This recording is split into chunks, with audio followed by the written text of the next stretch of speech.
많은 분들이 보험 강의를 들으면서 그렇게 볼 수도 있겠구나 하고 고개를 끄덕이십니다. 그런데 그 끄덕임이 꼭 정답이라는 뜻은 아닙니다. 말이 자연스럽게 들렸을 뿐인 경우도 생각보다 많습니다. 보험 만기는 80세면 충분하다는 말, 처음 들으면 꽤 합리적으로 느껴집니다. 보험료 부담은 줄어들고 미래는 예측하기 어렵고 화폐 가치는 시간이 갈수록 변화한다는 이야기까지 이어집니다. 사실 하나하나만 놓고 보면 틀린 말은 아닙니다. 다만 그 안에서 아주 중요한 질문 하나가 빠져 있습니다. 보험을 누가 언제 가입하느냐입니다. 보험은 한 번 가입하면 그대로 끝나는 물건이 아닙니다. 사람마다 가입하는 나이도 다르고 그 시점의 소득과 건강상태, 가족 구성과 인생 계획도 모두 다릅니다. 20대의 사회초년생으로 보험을 준비하시는 분은 아직 결혼도, 자녀 계획도, 자산 형성도 시작 단계일 수 있습니다. 이분에게 80세 만기는 앞으로 남은 인생 대부분을 지금 시점에서 한 번에 정리하겠다는 의미가 됩니다. 반면 50대에 보험을 준비하는 분은 이미 자녀가 성장했거나 은퇴를 앞두고 있을 수 있습니다. 이분에게 80세 만기는 남은 노후 중 일부에 해당하는 기간입니다. 같은 80세라는 숫자라도 누군가에게는 긴 미래의 전부에 가깝고 누군가에게는 노후의 한 구간일 뿐입니다.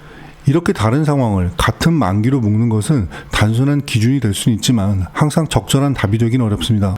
화폐가치 이야기도 마찬가지입니다. 시간이 길게 남아있을수록 미래 보장의 역할은 더 중요해질 수 있습니다. 장기간을 바라보는 경우에는 보장 금액이나 보장 방식 자체를 함께 점검하는 접근도 필요해집니다. 시간이 지난다고 해서 보장의 필요가 사라지는 것은 아닙니다.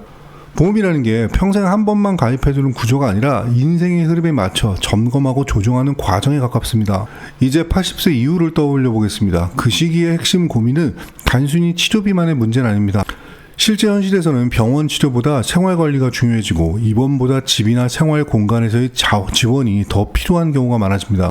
혼자 생활이 가능한지, 일상 도움을 받을 수 있는지, 돌봄을 누가 어떤 방식으로 담당할지 이런 문제들이 더 크게 다가옵니다. 이 영역은 의료의 문제이기보다 생활과 돌봄의 문제에 가깝습니다. 실손의료보험을 따져보자고요. 병원에서 발생하는 의료비 보전에 초점이 맞춰진 상품입니다. 치료비에 대해서는 의미 있는 역할을 하지만 생활 전반의 돌봄이나 요양비용까지를 대신해주는 구조는 아닙니다. 그래서 특정 보장 하나로 노후 전반을 설명하기는 쉽지 않습니다.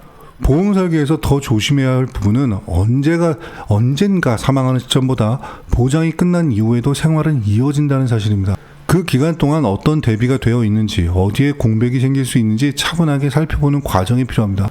80세 만기 자체가 문제가 되는 것은 아닙니다. 다만 누구에게나 같은 기준으로 적용할 수 있는 만기는 존재하기 어렵다는 점은 생각해 볼 필요가 있습니다.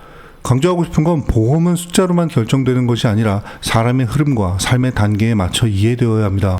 지금의 나이, 앞으로의 시간, 노후의 모습과 가족의 구조까지 모두 다릅니다. 그래서 만기에 대한 이야기는 단순한 정답이 아니라 각자의 상황에 맞춰 천천히 생각해 볼 주제에 가깝습니다.